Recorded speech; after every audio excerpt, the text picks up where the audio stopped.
Hey friends, welcome to Chine Coaching. Rob here. So excited for you to join us.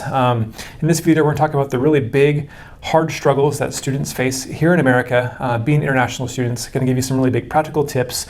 Pranshu is going to even share his story of major struggles, but overcoming them here in America. And so yeah, grab some chai and join us. All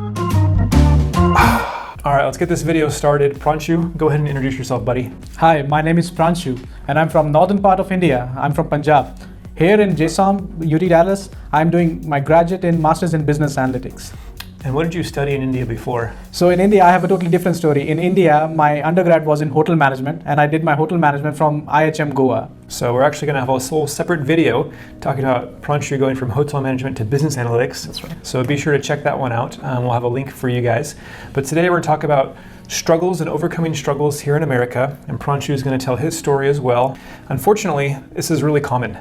Something that people don't talk about when they come to America. They think this American dream, what they see in Hollywood, that it's this all just fun and glory and parties and success, but it's hard and there's struggles. I know that when I've traveled and lived abroad, it's hard and I face my own struggles.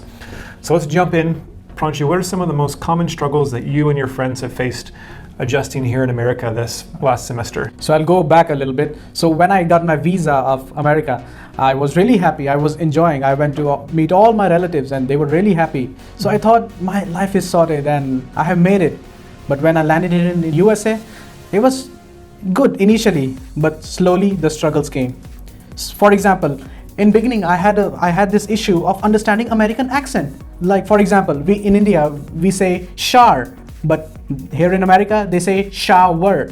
So when I told one of my buddies that we should take a shower before jumping into the pool, they said, "What's shower?"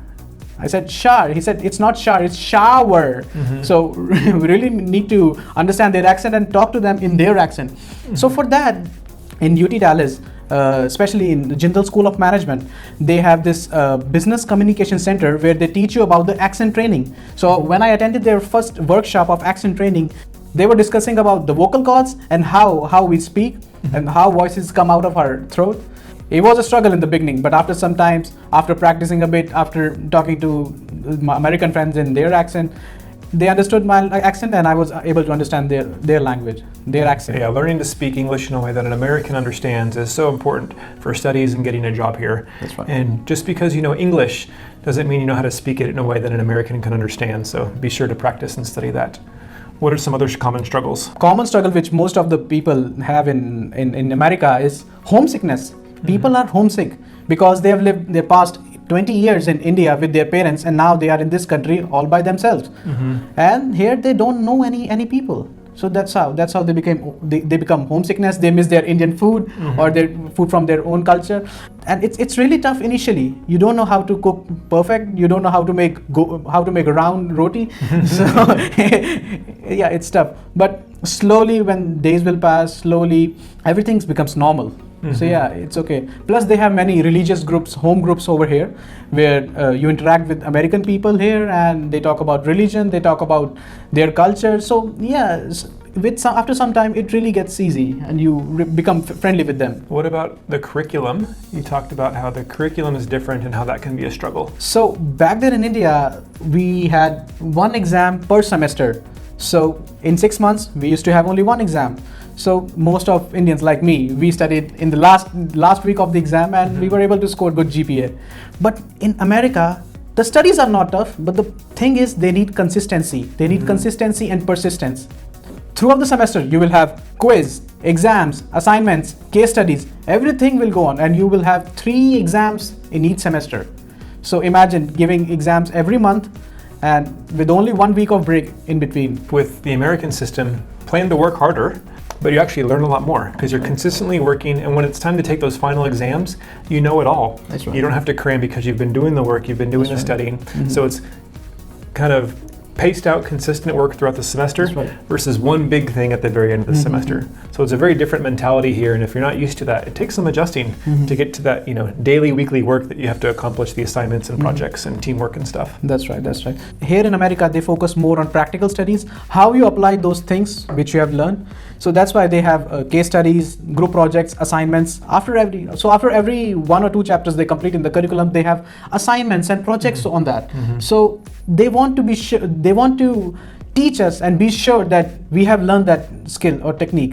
So it's really good. So Pranshu, you're talking about a triangle that, not the Bermuda Triangle, not the Golden Triangle, but the Desi Bubble Triangle here. That's right, that's right. What does that mean for you here in Dallas? This triangle, so since the day one when I came, especially in first semester, so every student like me, we are stuck in this triangle. So the one corner of the triangle is our college, the other corner of the triangle is our home, and the third triangle is Walmart because you need to get groceries. So initially you don't have much money, and I didn't have on-campus job as well. So I was stuck in this triangle because our bus, the UTD bus, it goes from college, our home, and Walmart only on weekends. So it was really hard to be in that triangle for the whole semester. So problem with this thing is you get frustrated because back there in India, I was roaming around places like after every couple of months or every other month. So it was really cool. But here I was stuck. I had no car, only public transports, that too before 11. And that's it. Everybody will feel that they are stuck in this triangle. But as the time passes, things will move out easily. The saturation period will come, but you have to manage those times. Yeah. So talk about that saturation point, or kind of when people kind of crash, or that kind of overwhelms them. What was that like for you? So as my minors were in marketing analytics, so I had this subject called marketing management where I had case studies. So during the midterm exams, I had one case study to do. So that case study was really simpler and shorter than the other case studies, but my mind was not allowing me to study more because internally I was frustrated. My brain was saturated. I was not able to learn new things because I was tired. I needed an escape. So that I remember that time my roommate, he was studying. I was not sleeping. I was doing nothing. I just wanted to stay calm and chill. So that saturation period is faced by every student like me. So overcoming that saturation period is a big deal. Yeah, and a lot of that is with the culture shock. We've made some other videos on culture shock. Be sure to check those out. This is kind of similar where the high, the excitement, the honeymoon of America is over. You kind of realize all these struggles, and it's kind of a culmination of all the hardships of living and studying abroad come at one place, and you kind of hit the bottom. That's right. Life is hard, you're you you're still learning to cook, assignments, you miss your friends and family, and then you hit this low point. Thankfully, you don't have to stay there, but also, this happens with everybody. Everybody, that's right. If you're feeling depressed, homesick, it's normal, but there's help. We've covered a lot of struggles. Let's talk about some solutions, some ideas, some opportunities to overcome these struggles.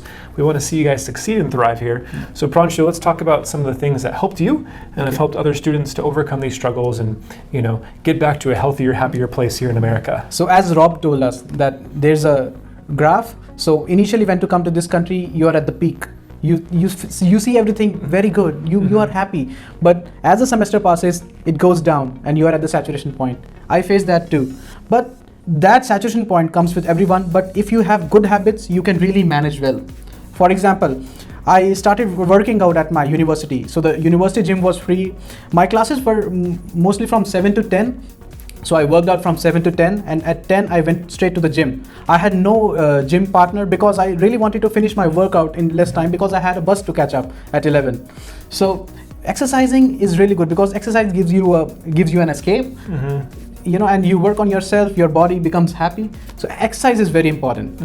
So I recently bought a Kindle in Black Friday because books here are very expensive. But if you are if you like reading books, there are many ebooks available online for free. I recommend everyone to read personal development books or blogs or anything because this will keep you going. This will inspire you. This will keep you motivated because personal struggles are with everyone. It's with the CEO of the company, it's with students like us, it's with the bus driver. But in order to solve those personal problems, you really need some guidance. And I guess the authors, they give you good guidance through personal development. So whether it's reading a book, blogs, maybe some audiobooks as well. That's right. These things you're inputting that are outside the classroom, they can help refresh you, give you, change your mindset or a little break from the classes and That's right. develop holistically, because that's so important getting jobs here, is having holistic development, holistic skills. That's right. Not just the classroom technical skills. So personal development is really important, but also helpful in your journey here in America to be happy and have peace of mind. That's right. So the third technique, which I learned from one of the books, one of the personal development books, it was meditation. I know people are talking about meditation all the times, but very few of us do it. So meditation keeps you calm. It gives you motivation. It inspires you. It has some mystical energy or power that makes you relaxed, and it really keeps you going. So I guess having a habit of meditation at least for 10 minutes a day, it's really good, because I have seen some good results from meditation. So yeah. Meditation is a plus. It's a habit I've even developed over the years, part of my devotion or spirituality, and I'm thankful for it. I know it's not for everybody. Yeah. And there's many different types of meditation, but I'm thankful for it. I know it helps you, so Yeah. something to think about. That's right. Yeah. And then I know that when you're feeling depressed, when you're feeling emotional, when the homesickness hits, there's so many resources here. That's right. You mentioned maybe counseling or mental health resources. And some of your friends have done that. What is that like? One of my friends, he went to a free counseling session that happens like every week in UT Dallas in the health center. So they give you counseling if you're feeling mentally sad or if you're feeling depressed. So they give you counseling, you do activities, and if your condition is really critical, they also recommend you to the doctor. So I guess going to that free resource is a good option. Ask for help. There's so many things. That's right. Do it before it gets too late, or it's too difficult, and then it impacts your studies and your progress here. That's right. That's right. So many great resources available for you guys at the college. One more thing I would like to add is there's a quote by Mahatma Gandhi which says, in order to find yourself, you have to lose yourself in the service of others. So getting involved in the volunteer activities, I guess, it really helped me a lot. So we had this one club called Lions Club in Jindal School of Management. So we had this one event where we did a sports setup for handicapped students. It really gave happiness. It really gave peace to my heart. It was really good. So I guess involving yourself in a non-profit organization or any club is really good, because it'll keep you going. And then you also mentioned hobbies. Why are hobbies important? Hobby is something that will make you happy, because that will give you an escape. So for example, for like my hobby is writing. I write. I used to write a lot in India, but here I had to write codes, so I had less time to focus on the writing part of mine. But still, I managed to do some. But yeah, hobbies are good. I think everybody should have hobbies. Maybe whatever was a hobby for you back in your home country might not be available here in America. So it might take a little effort, experimenting, or creativity to find something new that you can enjoy here, but it's worth it. I had to do that when I was working in India, but I found some different hobbies, and it helped me enjoy being there, living there, working there. So our chai question for you guys today is, what helps you overcome when you're feeling struggles? When you're feeling hardships, when you're having hard times, what's something that lifts you up, encourages or inspires you, refreshes you? Leave a comment and let us know what you do to overcome struggles in your life, and maybe it'll help inspire some other people. So leave a comment on that. Pranshu, any other final tips that you want to give for students as they're coming to America and having to overcome these struggles? So I would say that getting a visa is not the final thing. So if you get a visa, there's a battle you have to fight over there, because struggles are part of the life.